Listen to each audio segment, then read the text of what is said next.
দেখুন আজকে ঠাকুর পুজো দিয়েছি। কত এই সিজনেও আমাদের বাড়িতে কত দোপাটি ফুল ফুটছে। এগুলো সব দোপাটি ফুল আর বেশ থোকা থোকা হয়ে ফুটছে, যেহেতু কিছুদিন একটু বৃষ্টি হয়েছিল ভালো, সেই জন্য আজকে জগন্নাথকে দেখুন কত সুন্দর করে আমি সাজিয়েছি, একদম পুরো পারফেক্ট উড়িয়া লোকের মতন সাজিয়েছি।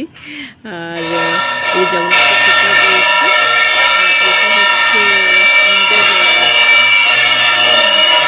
যে মা মঙ্গলা আছে, মঙ্গলচণ্ডী ঠাকুর আছে।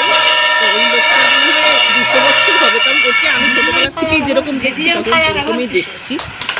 আর সকালে আমাদের আজকে হয়েছিল স্যান্ডউইচ, ব্রেড ব্রাউনের সঙ্গে স্যান্ডউইচ খেয়ে নিলাম। তারপরে ওপর থেকে একটা টমেটো নিয়ে এলাম, টমেটো ছিল না ঘরে, তাই ওপর থেকে একটা টমেটো তুলে নিয়ে এলাম।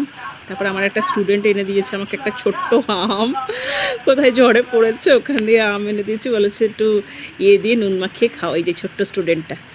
তারপরে ওটা খাওয়া হয়ে গেল। এরপরে আমরা দুপুরবেলায় খেলাম, আজকে খিচুড়ি হয়েছিল। খিচুড়ি আর গতকালের কাঁটা চচ্চড়ি, মানে পুঁই শাকের চচ্চড়িটা মাছের মাথা দিয়ে ছিল, আর বাঁধাকপির তরকারিটাও মাছের মাথা দিয়ে ছিল। ওই দুটো গতকালের ছিল, আজকে ওটা দিয়ে খেয়ে নিলাম। সেখানে রাস্তায় এগিয়ে একটা ঠাকুরের মন্দির দেখলাম। ঠাকুরের মন্দির দেখলে আমার এত ভালো লাগে, আমি পুজো করতে বসে পড়ি। আজকে জগন্নাথকে দিয়েছিলাম কাঁঠালের এঁচড়, তারপর ডাল, তারপর মিষ্টি, দই, করলা ভাজা, এগুলো দিয়ে আজকে জগন্নাথকে দিয়েছিলাম খেতে। আর সন্ধেবেলায় আমরা একটু পাউরুটির পাকোড়া খেয়ে নিলাম। আজকে এভাবেই দিনটা কাটলো, সন্ধেবেলা রাত্রিবেলায়